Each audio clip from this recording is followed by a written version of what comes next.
On.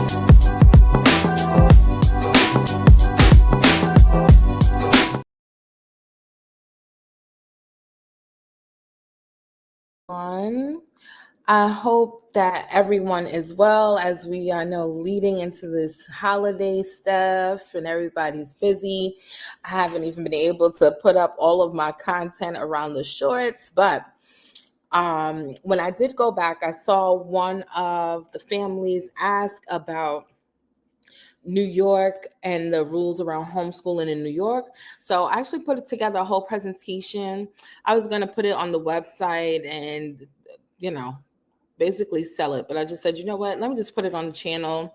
I haven't been live with you guys. I've been building an app and trying to figure out how I want to launch a community of moms or, homeschool families overall. I don't want to leave any homeschooling dads out.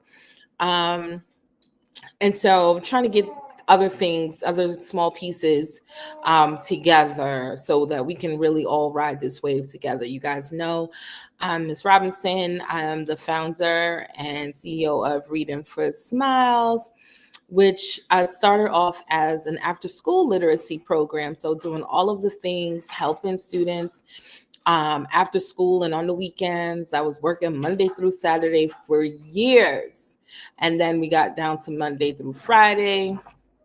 And now I'm in the virtual space. And so I have created classes. I have like over 300 courses.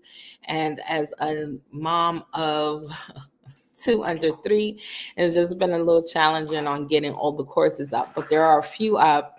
And then all of the, too, I'm always sharing different activities and things of that nature that you can do. So if you look at the shorts, there's plenty. I'm going to have some more released if my little friends here allow me to record long enough to be able to put those up. And so I said, you know what? Today is Sunday. Let me go ahead. This presentation's been done. If I don't do it now, when I'm going to do it? And so I said, let me go ahead. So let me share with you guys this. Again, this is for those who live in New York. However, I'm going to say this because New York standards are pretty high. There's no shade to any other state. But I am going to say that if you can take what New York State is adding and apply it to your state, you're going to be good to go. You're going to be good to go. Like so many states, like I said, they're starting to change, right? Because the homeschool movement is growing. But if you live in Florida, California, Texas, Ohio, Tennessee, Idaho, and you take these elements and you build upon these elements for your home and your homeschool journey, you will be covered. While it pains me that New York has all these requirements, I'm also happy for it in the same token because it sets a standard, right? And then, whatever pathway your child goes after the journey, or even if it gets, interrupted. I saw inside some of the Facebook groups, some moms are like, you know what? I'm sending them back to school. This is a bit much. I got other things happening right now. And so trust me, I get it. 2025 has been a year. Okay. So sometimes we have to adjust. And so what you don't want to do is have your child feeling like they're behind when they rejoin traditional school, or, you don't want to feel like they're behind or whatever. Right. And so this is a way to keep up. This is a way to catch up. And this is a way to be clear about what your immense goals are. Now, I do have a course that I have. It's already done, y'all. I just need to put it up. I just need to do the recordings for it. But it's already done, explaining how to plan your own curriculum. Whether you want to plan your own curriculum and use other sites like mine, Reading for Smiles or Time for Learning or anything like that. This way you are covered and you can use these on-demand virtual things to fill in the gaps. And if there's content that you want to teach specifically, I know, it's so funny. There's when you have people from all over the world, because that's how I look at New York, right? There's certain things that you want to teach about your culture and all of those things. You can do that and you can build lessons around it. So I'm showing that. I'm showing that, right? Um, and giving the tips on how to structure it so that it immenses in with social studies, ELA, the reading part, math, science. You can take the topic and literally place it in all of the content areas. It's just about how you want to do it. So anyway, so I kind of go through some of that. But let me get into this. So this workshop, impromptu, is for New York school home parents preparing to file their annual IHIP with their local school districts. What I'm going to get in today is a step-by-step guidance to complete your IHIP confidently and correctly using practical tools and templates. I do actually have a template, or at least something that you can kind of work off of, but I'll show it. And then a workshop format. This is an interactive session. So, and I'm saying that because if you're live and you're watching this, you can ask questions, but also if you post some questions about it below, I will do my best to come back and answer it. But that's another reason why I want to form a community, because I just feel like everybody's time things is different. But if you post it in this one particular place, all of us can kind of answer from what our own understandings are. You know what I'm saying? And drop information that's research. So that's kind of where I'm at with that. Let's get into it. So what is an IHIP? It is an individualized home instruction plan. It's your official homeschool plan for the year. You are required by New York State education law to submit this to your district within 14 days of starting your homeschool or by July 1st annually. Your outlines of your educational approach, subjects, materials, and assessment methods. Not a curriculum is flexible framework showing you're meeting the state requirements. I think this thing is jumbling up on me on my text for display reasons. But anyway, what you need is the student information and grade level, the subjects you're going to carry over, what materials and resources you plan to use, which assessments you're going to use, your weekly schedule showing instructional hours, right? And so we're going to get a little deeper into that. Just give me 1 second. So I want to make sure I also have the template somewhere you guys can see.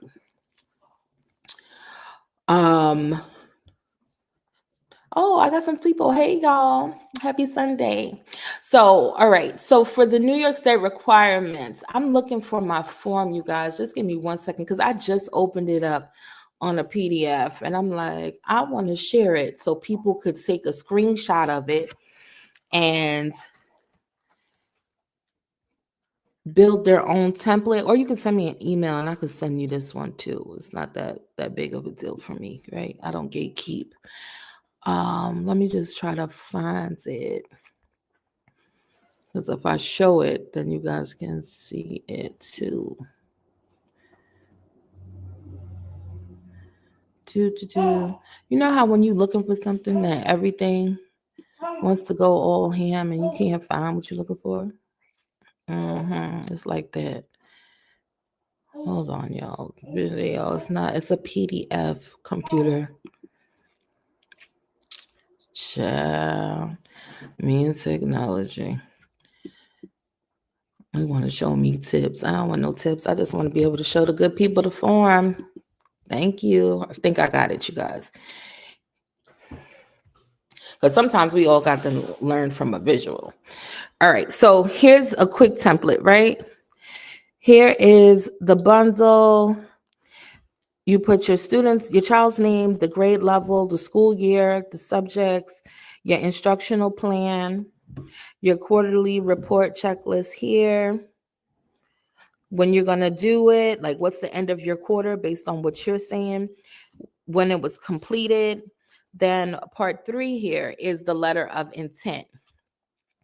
They want to know exactly when you're doing it, how it's going to go, just some of those extra little details. And that's fine, right? But we want to make sure we're given the right information. Now, this thing doesn't want to allow me to slide down, y'all, so I can show you the second part.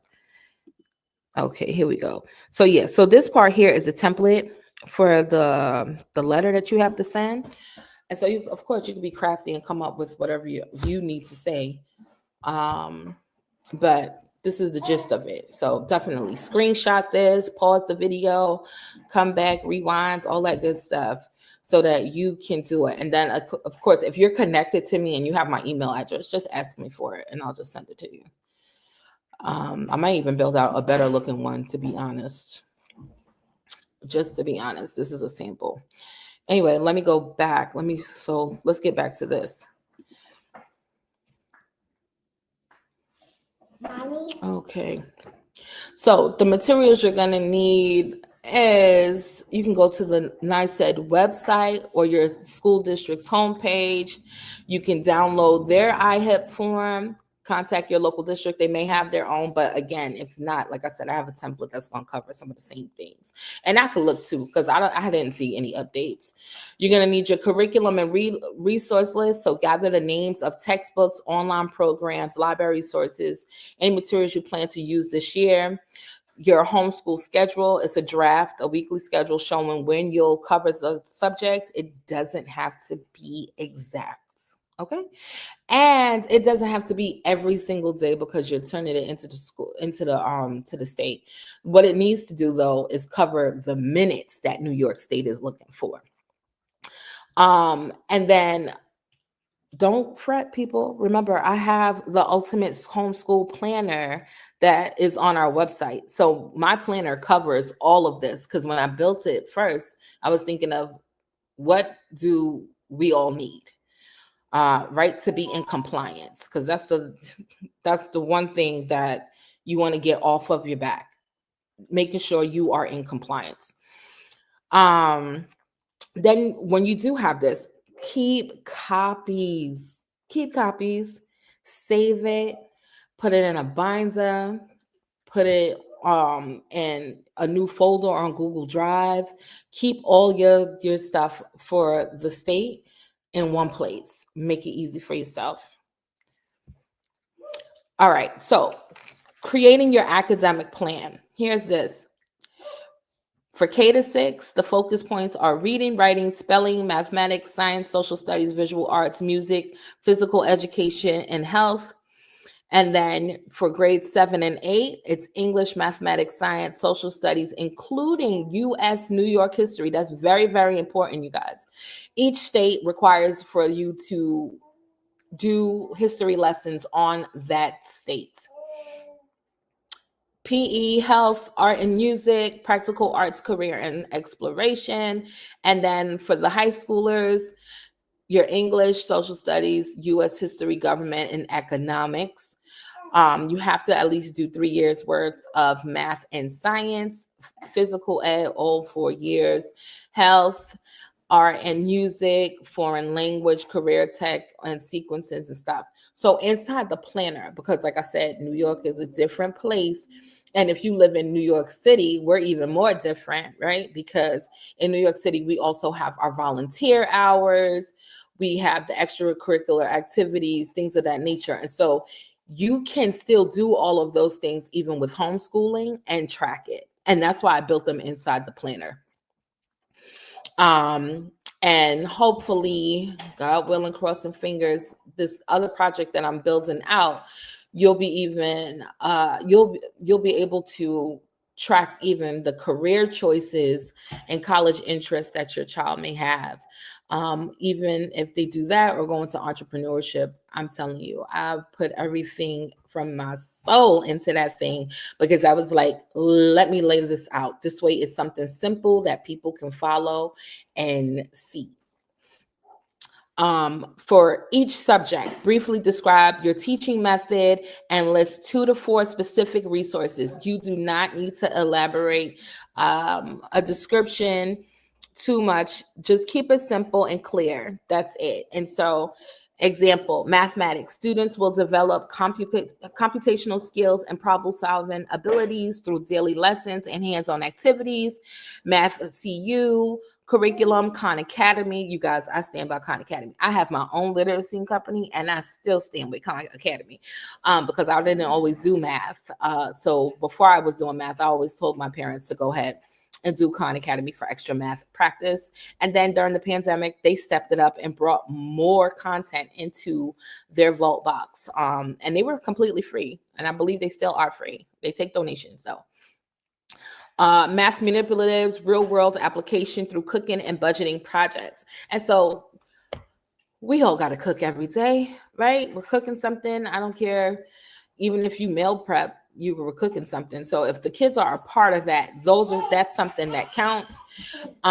You take them with you to the supermarket and you're teaching them about budgeting, saving and stuff of that nature. That's still a part of their math, and that's a part of a home project. Do not underestimate the daily things that we do and the connection that it has on learning. Which is why I put the trackers together, because I said, no, you know what? I know me. I need to document every move that we make so I can say, no, we did this already.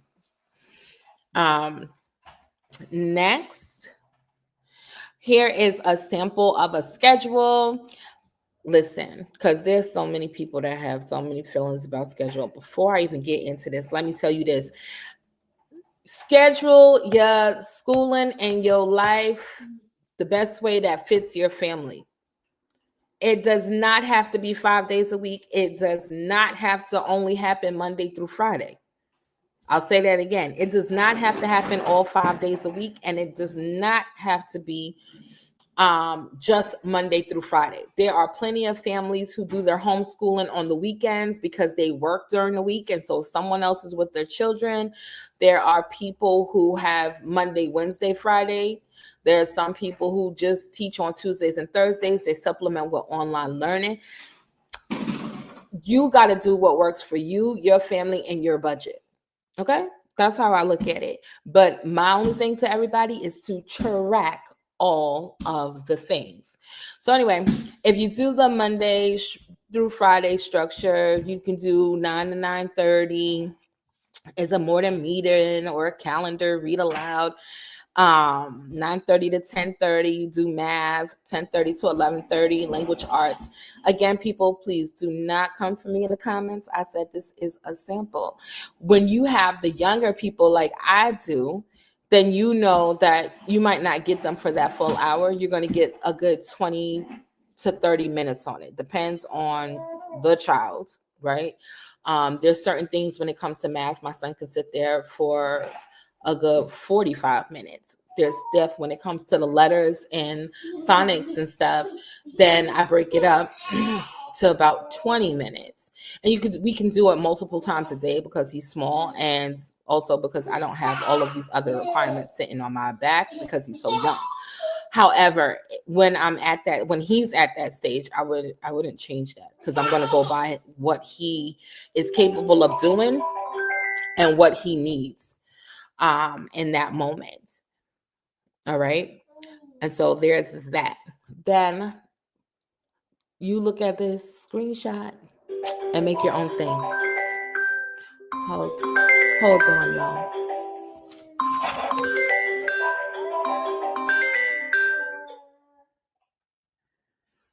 Sorry, y'all. All right.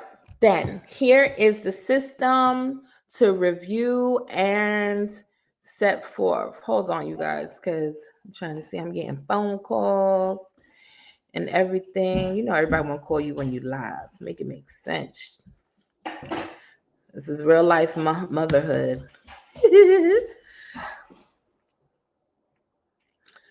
Hold on. So you're going to review your complete IHIP. You're going to check everything that's required, that you have all the subjects and how many minutes that you're going to teach them. You want to make sure that it adds up to that time frame. You're going to proofread everything for clarity. You're going to make copies of it. You're going to submit to your district. You'll wait to get approved. It's usually like 10 to 14 business days. And then after that, you start homeschooling. Right? Just go ahead and start. Technically, for me, I would start it before that, but To each his own. To each his own. I hate sitting in some of these groups because people are like, you need to do it this way. You need to. You need to do what's best to work for you. Don't let anybody get in your head about it, because no one is in your home. No one knows what your responsibilities are and what things you got to do. So if we're talking about the content, that's a different conversation. But how you schedule it to the best of your ability and to your family's rhythm. I stand on that. Then for tracking and progress, there are some requirements here in New York. You got to submit 4 quarterly reports throughout the school year to the district. They're usually due every 10 to 12 weeks. Just check with your district to make sure on the dates. Each report should include the hours of instruction, description of materials covered, and evaluation of student progress. I will also say, check with your district if they are okay with showing student work as your proof of evaluation. Check with your district, and that goes across the board. That doesn't even matter if you're in New York. Just check with your district, because sometimes student work can show more information to you than a standardized test, right? And that's just the truth, because some people are not that. Like, I wasn't a great test taker, but I was a great writer, and so the writing always got me through when it came to doing the essays as a kid. Definitely keep all of your stuff together, and that's why I put the Ultimate Homeschool Planner together, so that it's easier for you to keep these things organized and tracked. Just write it in. You can write it in, fill it in, type it in, save it, scan it, and just go on. Just go on. There are some annual assessments, and those are required by the end of the year. Again, double check everything with your local districts. You see, I have put here portfolio review, because there's some people who can get away with the portfolio review. So just, this thing keeps changing. And like I said, more families that keep getting involved with homeschool. I feel like they just keep updating it. Like, we're losing the kids. Here's a requirement. No. But yeah. But if you get the planner, or it doesn't even have to be my planner, y'all. Just get a planner and track everything. My planner makes it easier for you, but because I have everything, and I have a video on here that you can go back and watch and see how detailed my planner is. It's also linked in the description here, and it will save you the headaches, because you have all the papers there to just keep track. Like, oh, this is what we're doing today. Da da da da. Write it in and be done. You don't want to be scrambling at the ends. Not at all. I'm trying to prevent that. We got enough going on as moms. We don't need the extra chaos. So here's some other quick questions, right? Like the FAQs. What if you want to change the curriculum mid-year? You could absolutely do that. Just document what you're actually using in the quarterly reports, and major changes could be communicated through an amended IHIP if needed. Do I need to include every single book we read? No. General categories are fine. You can say library books on ancient civilizations, historical fiction novels, rather than listing every title. But for me, because, I don't know, is that part type A, quote unquote? I would probably I would have a list, because I would know what books is in my little home library here. What if my district rejects my form? This is rare, but it happens. They must tell you specifically what needs to be changed and address their concerns, and resubmit it is a usually simple fix. So yeah, do not let anyone be like, oh, we didn't know, we don't understand, or something like that. You get it. What's the matter? You guys know I have a little baby too, so there's that. They're allowing me to spend some time with y'all online real quick. Can I homeschool multiple children with one IHIP? No. Each child is going to need their own individual plan, even if you're teaching them together. But you can just use similar formats and descriptions. Don't be fooled, y'all. Y'all know we need to copy and paste when we need to copy and paste. And then obviously find books that are in the same topics, but just at that child's age level if there's a big age gap, right? And we could talk about that furthermore. Maybe I should do something on that too. So that's it. That's it. That's all I wanted to share with y'all. Get yourself a homeschool planner like mine. You can draft your IHIP. If I would say this, because I had did the whole series from standards to smiles, you can kind of even pull from there with the ELA stuff, things that your child needs to do. Just map those things out into the plan, and you could be already done for next year's school plan. You know what I'm saying? You could already plan this out, because you know what they need at each grade level. So don't overwhelm yourself or anything like that. You can take it how you want to take it. Go slow, or just build the whole thing out and say, this is the path that we're on, and do tweaks as we go through the time. You know what I'm saying? But there's that.